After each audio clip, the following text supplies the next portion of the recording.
Before we get into the video, could everyone please subscribe to my Endless Diary Tales channel? Thank you so much. In the previous life, I was saved from drowning by Sam. After marrying him, he was always cold and distant toward me. I took care of the household, looked after my mother-in-law and sister-in-law, and even worked in the fields while pregnant with his child to support his schooling. My father died saving Sam from a wild boar, and my mother passed away from the grief. Sam's attitude toward me improved after that, and I thought that my hardships were finally over. But in my later years he asked for a divorce. Even my children advised me to be understanding, to let their father pursue true love. When I saw Sam and Lisa's hands tightly clasped together, their eyes speaking of their love for each other, after all the blows I had endured, I spat out a mouthful of blood. When I opened my eyes again, I was back before I fell into the water. Chapter 1. Looking at the classroom that I had longed to return to countless times in my dreams, I couldn't help but feel a pang in my nose. In my past life, I was one of the top students in my class. Even Sam couldn't match me. But after marrying him, on the day of the college entrance exam, I mysteriously got food poisoning and missed the exam. Shortly after, despite taking precautions, I found myself pregnant. Under the repeated persuasion of Sam's family, I had no choice but to give up on the exam. Even while pregnant, I worked in the fields to earn work points, supporting Sam and his younger sister Elena's schooling. When it rains, it pours. Soon after, my father died saving Sam from a wild boar, and my mother passed away from the grief. My older brother became distant, went south to work, and never returned. Seeing that I had become an orphan, Sam's family shamelessly moved into my house, and I became their hard-working, self-sacrificing old ox. I supported Sam through college until he became a university professor. Yet he found me vulgar, uneducated, and felt we had no common ground. He would criticize me for being obsessed with small things like calculating the cost of groceries, talking about nothing but oil, salt, and vinegar and household gossip. So crude and unbearable. I endured his disdain for half my life until one day, while cleaning, I couldn't resist opening the box I once dared not touch. That's when I realized how laughable my life had been. It turned out that Sam had been with Lisa all along. He'd even taken money from me to pay for her college tuition. No wonder he always complained about the high cost of living in the capital, how money was tight, and how I couldn't find a formal job. I had to work desperately washing dishes, saving every penny. My hands cracked and became frostbitten from the winter cold, but I couldn't even afford to buy a bottle of clam oil. Meanwhile, they spent my hard-earned money, and Sam in his letters looked down on me, blaming me for breaking them up. Even my children had known about their affair long ago, and had helped cover it up for them. I felt numb all over, trembling as I dialed Sam's number. My throat tightened and for a moment I couldn't speak. Sam, impatient, was about to hang up, but I hurriedly spoke. "I know about you and Lisa." "That's good. There's nothing to hide from you." I couldn't understand how someone could be so shameless. My heart ached, almost suffocating. I wanted to go to the hospital, but my son just looked at me with complex eyes. "Mom, don't make a scene. If you hadn't deliberately fallen into the lake, Dad would never have married you. You wasted his whole life. You're not happy, so why bother?" Did I intentionally fall into the lake? Back then I had liked Sam, but after he rejected me I gave up on him. When he saved me from the lake and for the sake of appearances was forced to marry me, I felt guilty for the rest of my life. I always wanted to make it up to him. I explained to Sam that it was just an accident and that I didn't even know he was nearby. But I never expected that he never believed me. Later, Sam brought Lisa into our home. Lisa was older, but she looked like she was 20 years younger than me. Her hair was neatly styled, a pearl hairpin in her hair, and she wore fashionable leather shoes. As for me, I had toiled all my life. My face was weathered with the hardships of time, and I wore a pair of shoes that had been washed until they were almost white. I was holding a diaper I had just changed for my grandson. The contrast was stark, and I felt utterly defeated. Sam looked at me with disdain and said that since we weren't officially married, I could stay here with our son, but he would live with Lisa. He told me that after today we would be officially separated. My son and daughter, whom I had raised with so much hardship, and the daughter-in-law I had spent my life savings to bring into our family, both stood by Lisa's side as if they were the real family. They impatiently urged me to let Sam go, to stop clinging to him, and to set him free. In the face of such immense disappointment, sorrow, and resentment, I collapsed, spitting blood and losing consciousness. I saw the 2 sweet potatoes in my bag, and my memory slowly returned. How wonderful the heavens had given me a second chance. This time I would never marry Sam again. I looked at the classmates in the room. The memories were so distant that I couldn't even remember their names. In my previous life, most of them had successful careers, but I was stuck at home, unable to even attend a class reunion because my son Luis had returned the dress I bought for the occasion. He didn't want me to embarrass his father. But this time it would be different. Emma, why are you still dazed? Sam hasn't eaten yet. Why don't you hurry and take it to him? The class is about to start. Monica, my deskmate, called out to me. I was stunned for a moment, then finally came back to my senses. Chapter 3. Back then, the village was 10 miles away from the school, and the cafeteria was expensive. Most people brought their own food and would return home after classes in the evening for a meal. We only ate twice a day. If you didn't eat the morning meal, it was impossible to survive the day, and you certainly wouldn't have the energy to study. Even though Sam had made it clear that he didn't like me, I felt sorry for him. He often skipped breakfast and would get so dizzy from hunger, so I would save some of my own breakfast for him and eat only a little. As a result, I developed a stomach problem.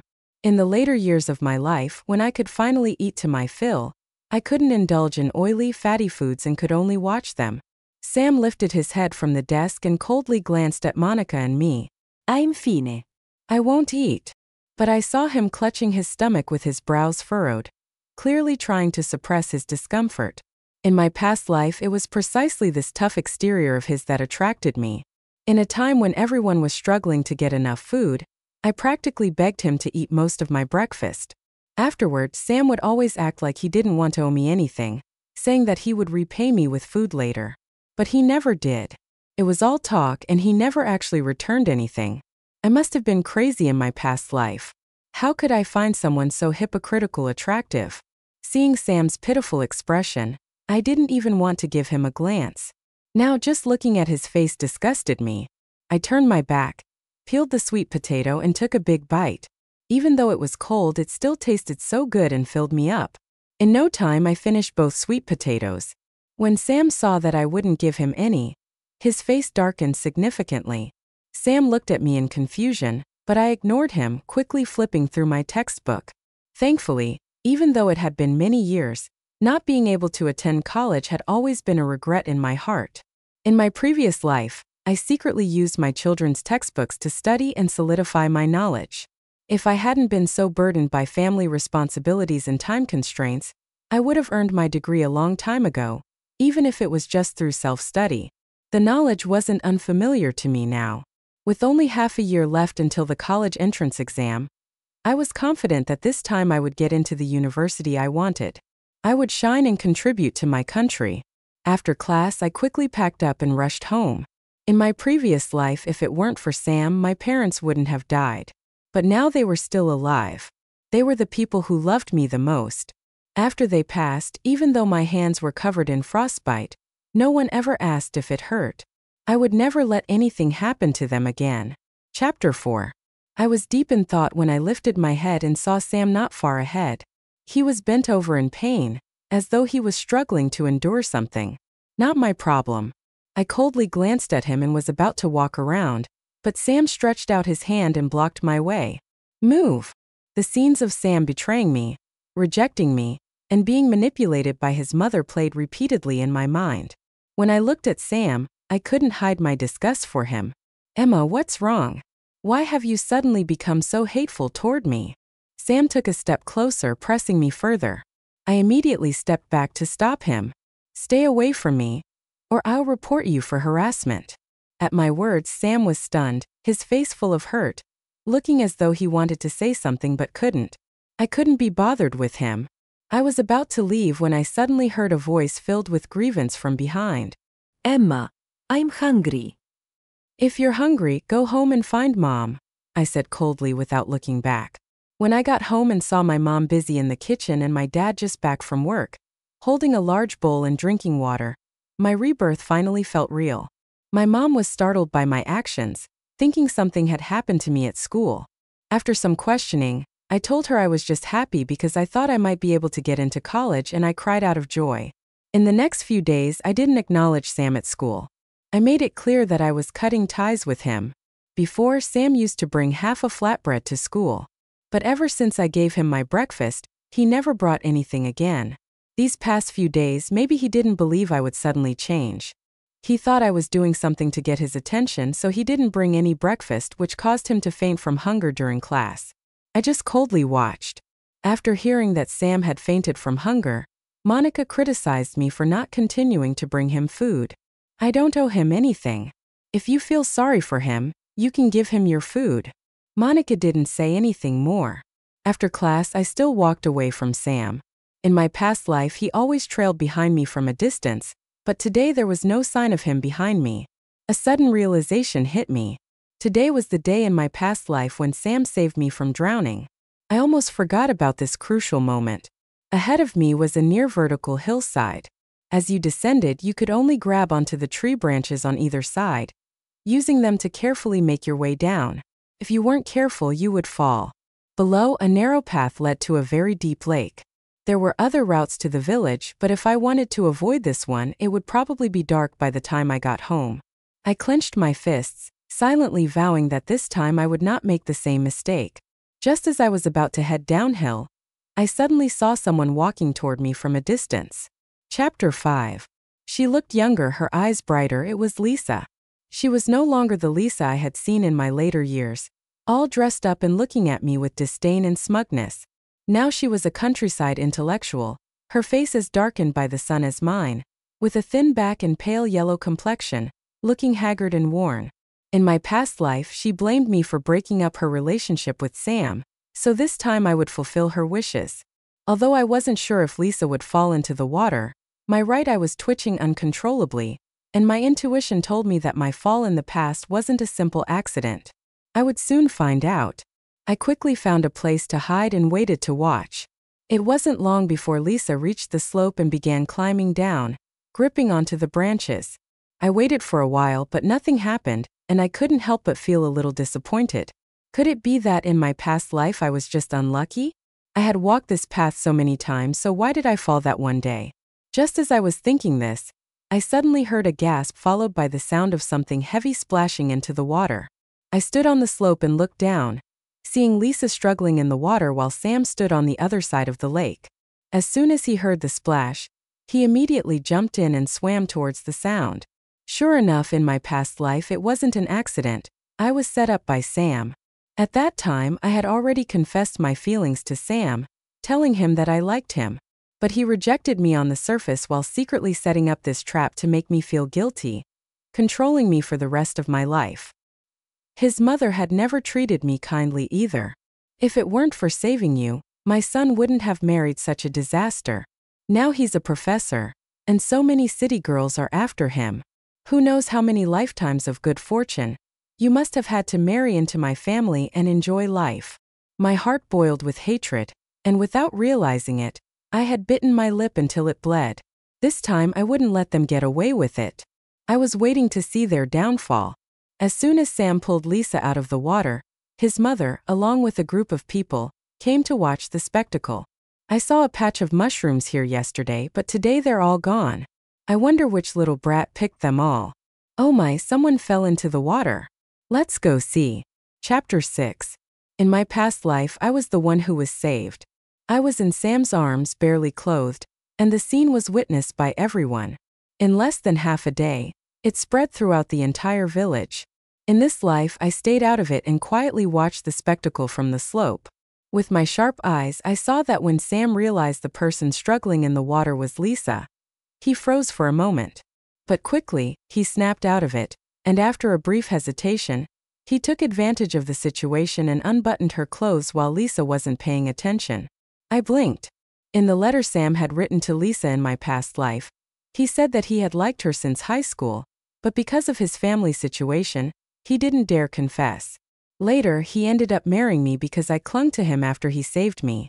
Now it seemed like he wasn't planning to drain my resources, and was taking advantage of the opportunity to be with the woman he truly loved. But the next moment, Lisa suddenly pushed Sam away. "Who asked you to save me? Fake kindness." Lisa quickly covered her clothes, and after saying those words, she scrambled up and ran away. Sam's mother, realizing they had saved the wrong person, didn't shout like she did in the past life. But with so many people witnessing it, the fact that Sam had held Lisa in his arms after she fell into the water soon spread throughout the village. I breathed a sigh of relief, thinking I would be waiting for news of Sam and Lisa's wedding. But to my surprise, even with all the gossip, Lisa still didn't want to marry Sam. Lisa would soon be able to take the college entrance exam. Once she passed, she could return to the city. She didn't want to marry Sam at all, even though Sam would also take the exam. How could he guarantee he would pass? Although Sam did pass the exam in my past life, Lisa didn't know that. In my past life, after he got into Beijing University, he finally started seeing Lisa, asking her to watch movies with him, buying her bras, and making excuses to ask me for money repeatedly. It seemed that in my past life I was the only one who was head over heels in love. I thought that in this life Sam and I would have no ties, but I never expected him to still be holding on to me. Today, school was out for the holiday, and I had just finished gathering pig grass when I saw Sam standing at the door to my house.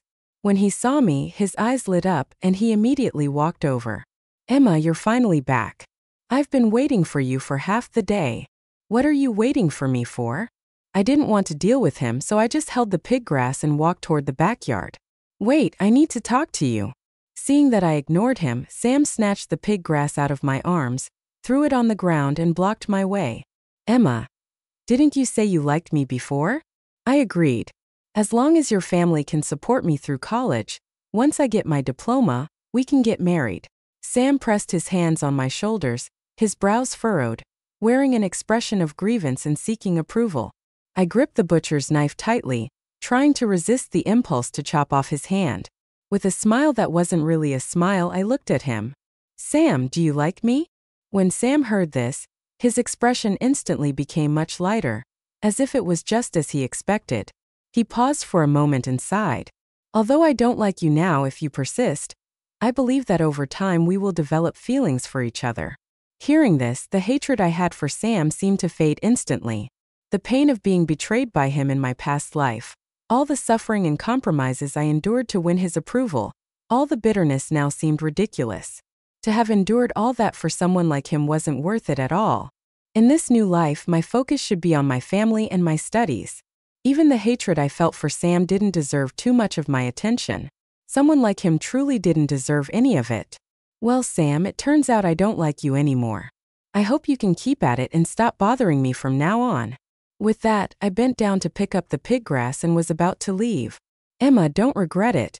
Once I get into college and find a good job, if you come back to beg me, it will be too late."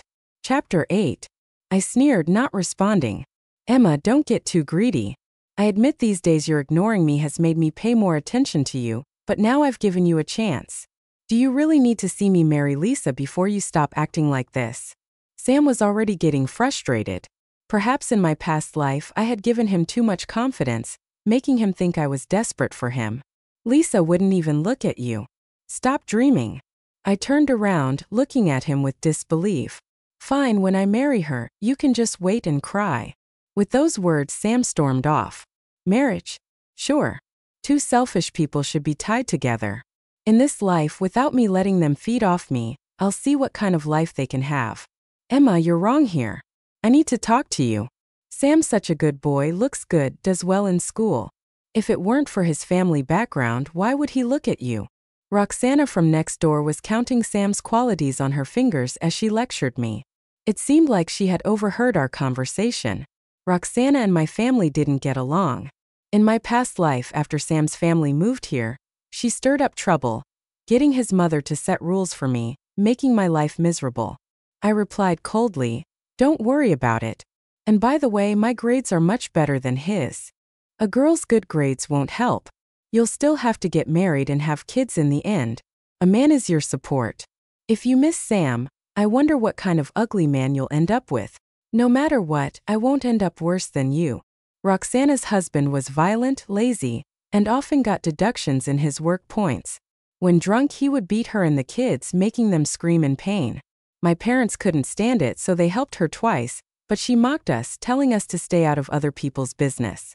Even after being beaten black and blue, Roxana defended her abusive husband, saying that every man hits his wife and at least hers loved her enough not to kill her. Since my parents never laid a hand on her, Roxana became envious and resentful, directing all her bitterness at my family.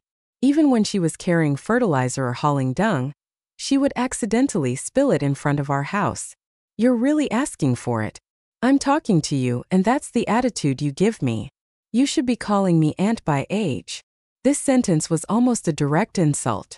Just as I was about to respond, someone stepped in front of me. Your mouth is dirtier than a latrine. Do you even deserve to be called aunt? Try insulting my sister again and see what happens. Seeing the familiar figure in front of me, my eyes watered. It was my older brother.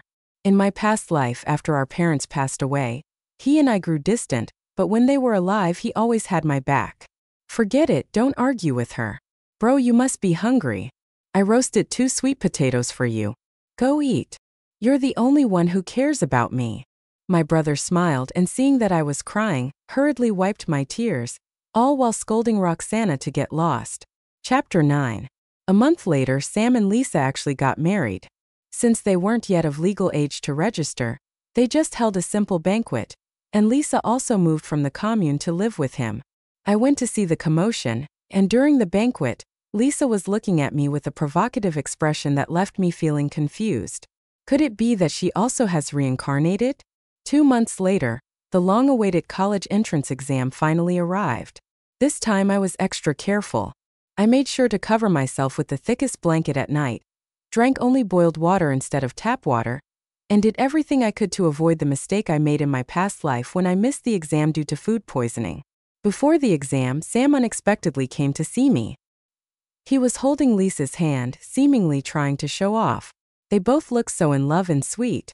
Sam even handed me a red egg, asking me to eat it quickly to get some good luck, wishing me success in getting into my desired university. Come on, eat it, Emma. Could it be that you're upset seeing us married and can't eat? I thank you, but you two keep the good stuff for yourselves. I shoved the egg back into Lisa's hand. I didn't want to eat Sam's red egg. It felt weird to me. In my past life, before the college entrance exam, Sam had given me a sweet potato, and later I got food poisoning and was almost too weak to function. It was hard not to suspect that he had something to do with it.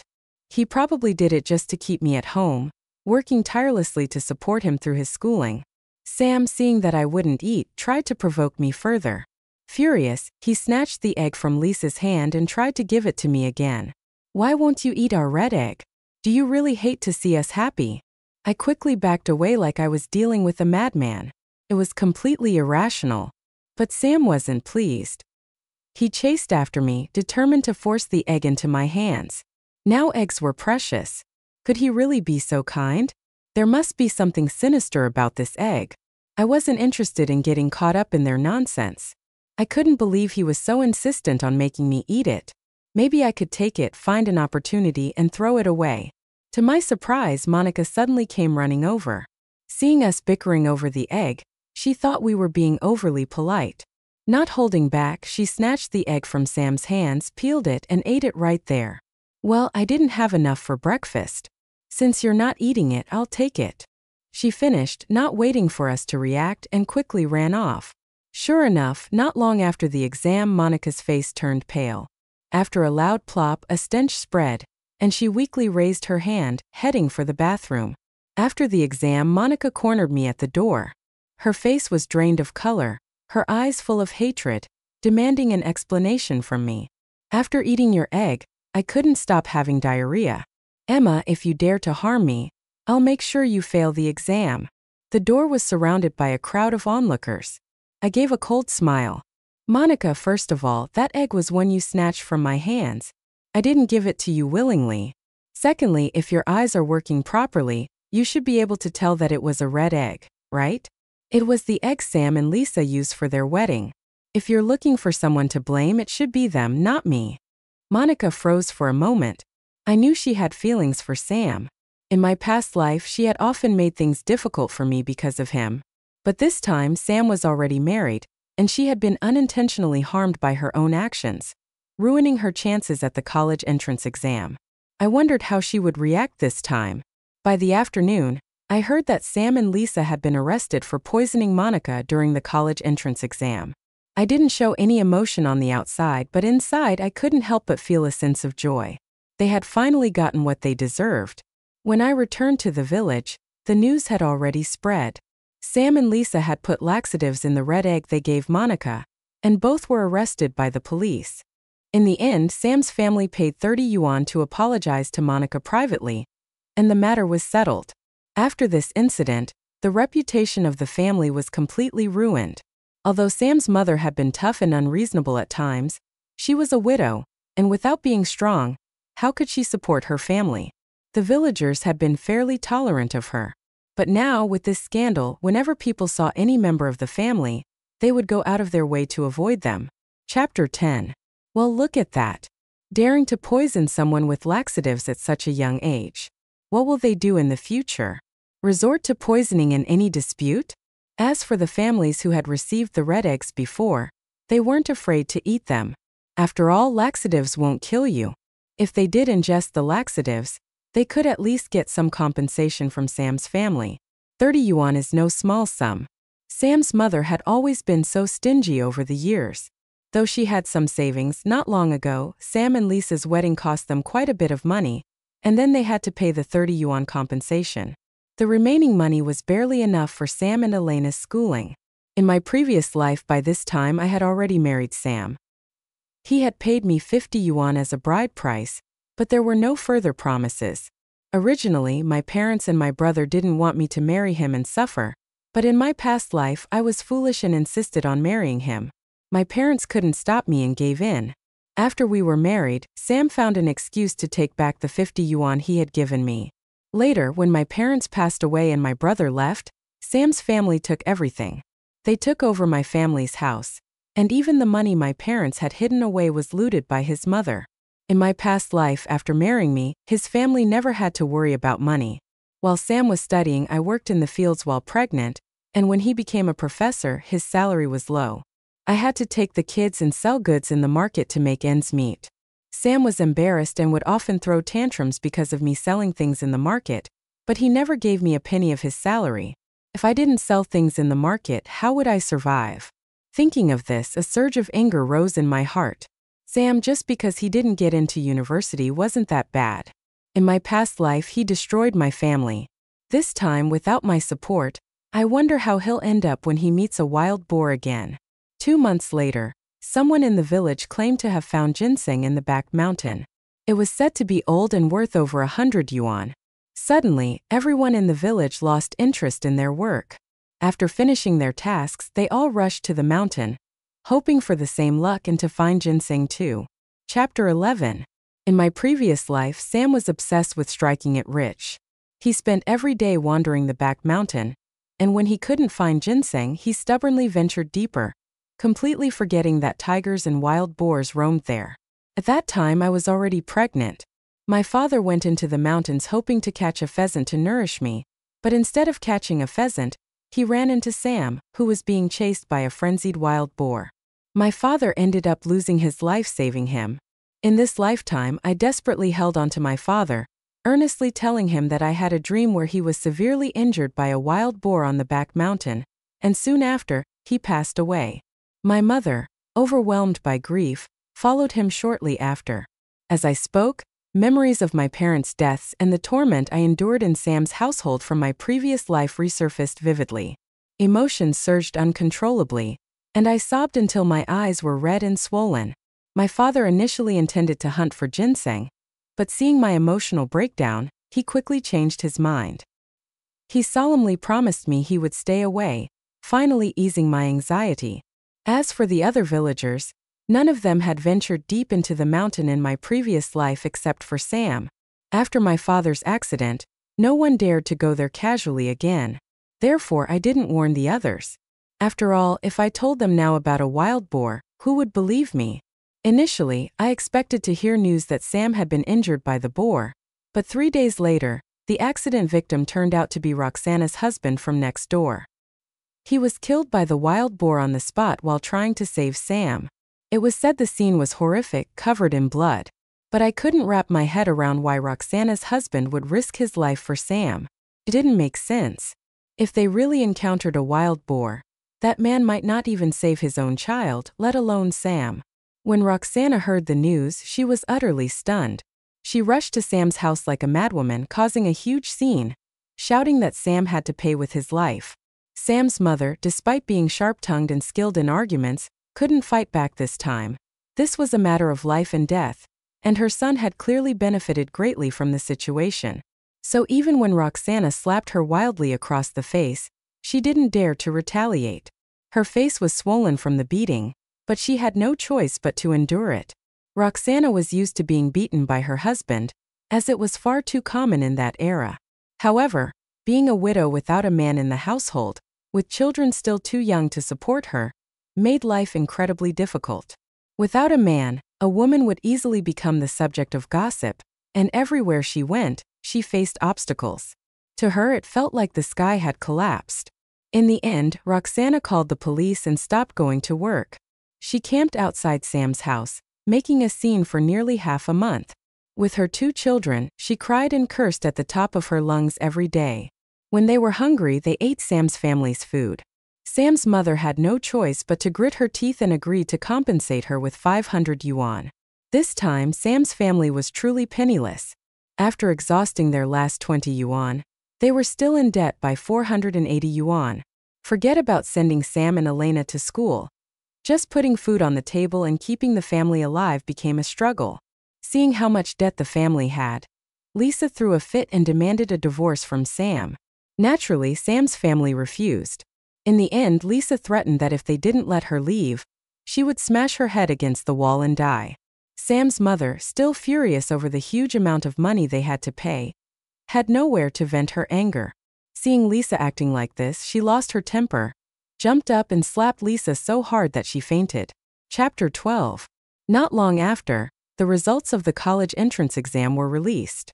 Early in the morning, my left eyelid wouldn't stop twitching. Not long after, I heard a knock at the door. Standing at the entrance was the village official, his face beaming with joy. The moment he saw me, his smile widened like a blooming flower. In his hands was an acceptance letter from Peking University, a letter I had spent a lifetime dreaming about in my past life, a regret that had haunted me for 60 years. I opened the envelope, and when I saw the name Emma printed on it, an overwhelming sense of sorrow spread through my heart. I had missed this letter for far too long, 60 years too long, an entire lifetime too long. Even now, as I held it in my hands, it felt unreal, as if I couldn't believe it was truly mine. Congratulations, Emma. You're truly remarkable. The first university student from Tupo village. A golden phoenix has finally flown out of this humble nest. You've brought honor to your family and to our entire village. My parents took the acceptance letter and carefully examined it for a long time, their faces filled with excitement and disbelief. Even my eldest brother couldn't hide his emotions. In my past life, he had given up his own opportunity to study so that I could have mine. Yet I had failed him, betrayed his sacrifice, and indirectly hurt our parents as well. We had grown distant, and in the end I never even got to see him before I died. This time I would make things right. Soon, neighbors from all around came to join the excitement. Those who had once called me a useless burden, who said my parents were wasting their money sending me to school, now put on an entirely different face. They showered me with endless praise, smiling as brightly as they could. Some were envious, throwing in sour remarks, while others tried to set me up for matchmaking. Finally, after the crowd dispersed, I put away my acceptance letter and turned to go inside, only to see a familiar haggard figure standing in the distance. Emma, you came back too, didn't you? Sam looked at me with deep emotion, his eyes filled with nostalgia and regret. Emma, I finally realize now. You were the one most suited for me all along. You got into university too. That's amazing. Once I get in as well, we can go to university together. Seeing my indifference, a flicker of stiffness crossed his face, but he quickly masked it, forcing out a smile. Emma, why won't you talk to me? If you're willing, I'll divorce Lisa right away. We can hold a wedding banquet first, And once you reach the legal age, we'll get married immediately. How about that? I chuckled, my face filled with mockery. It seemed that in this life our roles had reversed. Seeing that Sam was still rambling on, trying to trick me into filling the void in the family, I directly cut him off. What makes you think that I, Emma, would ever be interested in a twice-divorced man with a criminal record who couldn't even get into college? Sam, you really are as self-absorbed as ever. I looked at him with an expression of complete indifference, my gaze as if I were staring at something filthy. In my past life, Sam had been a high and mighty professor. Belittling me had become second nature to him. But now, being on the receiving end of such contempt, he couldn't handle it. His face twisted in rage, his teeth clenched, and in an instant he raised his hand, ready to slap me. Emma, do you think I'm giving you too much face? In your past life, you were nothing more than an unkempt farm woman. How could you ever be worthy of me? You wasted half my life, and I even gave you a son and a daughter. Think carefully, because if you don't marry me in this life, your children will never be born. Ha! Those two ingrates who clung to Lisa. Who the hell cares? Before Sam's slap could land on my face, I had already kicked him hard right where it hurt the most. A blood-curdling scream burst from his throat as he clutched his lower body, curling up on the ground, writhing in agony. I didn't even spare him a glance. I turned around, went home, and shut the door clean and swift. But to my surprise, that very afternoon, Sam's mother showed up at my doorstep, dragging Sam and Elena along with her. Emma, I know you've always liked our Sam. I've already told him to divorce that little slut Lisa.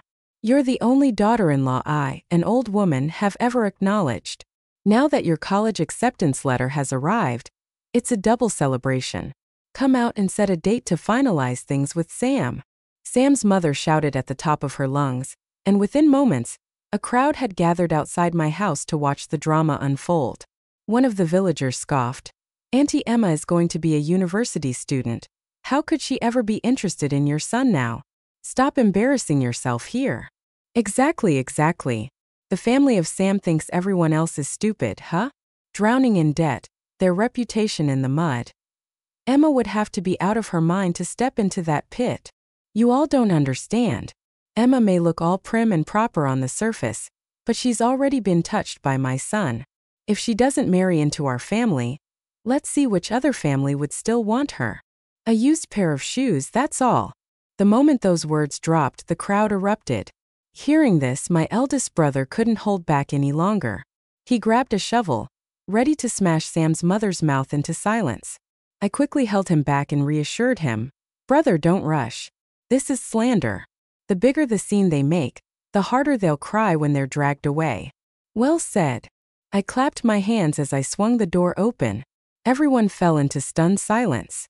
Everyone heard what she just said. When the time comes, I hope you can all serve as witnesses. I, Emma, would never look twice at a useless man like Sam. Uncle, please go to the police station for me. This family is making up lies to latch onto me, completely disregarding my reputation. Every word she spoke just now was meant to force me into a dead end. If she can slander me today, she can slander someone else tomorrow. The moment those words left my mouth, the expressions of the onlookers changed. Yes, at first this had nothing to do with them. But who didn't have a daughter at home? If Sam's mother could spread such vicious lies today, what if she turned her mouth on them tomorrow? In this era, ruining someone's reputation was no different from committing murder. My uncle, who was close to my family, had already dashed off to report the incident to the police. Seeing that I was serious about involving the authorities, a flicker of panic flashed across Sam's face, but it was quickly replaced by something far more sinister. Emma, drop the act. Call him back right now. What police? Do you think I don't know what kind of woman you are? I can prove that everything my mother said is true. Otherwise, how would I know that you have a crescent-shaped birthmark on your waist? The moment he said that, the way everyone looked at me changed. My parents' faces turned deathly pale. I clenched my fists tightly. Of course, Sam knew about my birthmark. He had memories from our past life. But in this life, we had nothing to do with each other. Now that he had said this in front of everyone, it was a fatal blow to my reputation. The only paths left for me were either death or marrying him. My nails dug into my palms. Why, in this life, even after staying far away from him, did he still cling to me like a leech?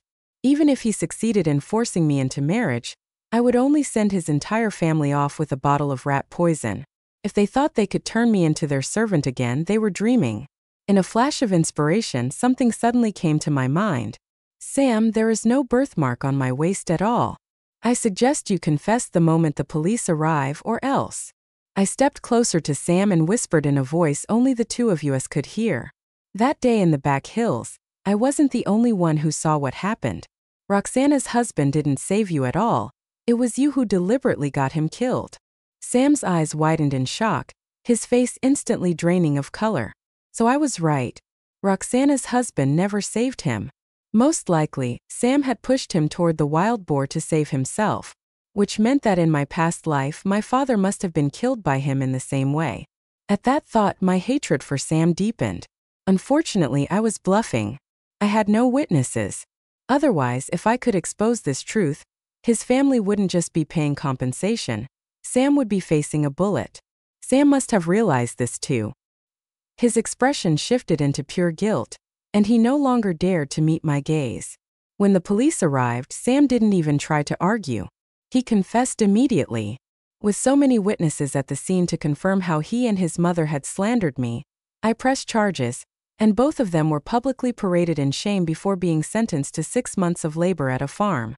Still, my reputation had already been ruined by his family's lies. But I didn't care. I had long since given up on love.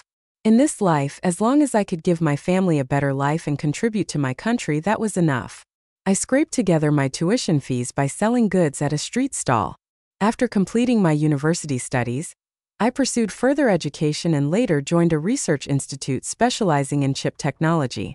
10 years later, I returned to Tupou village, and it had completely transformed. After I left for school, I handed over my street stall business to my eldest brother. I shared my earnings with him and told him about future economic policies. His business flourished and he eventually established his own company. We bought several courtyard houses in Beijing before property prices skyrocketed, and invested in stocks that multiplied in value. Over the years, we had long since achieved financial freedom.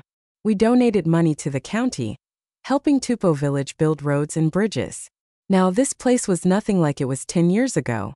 The country had grown strong, and everyone had enough to eat and new clothes to wear.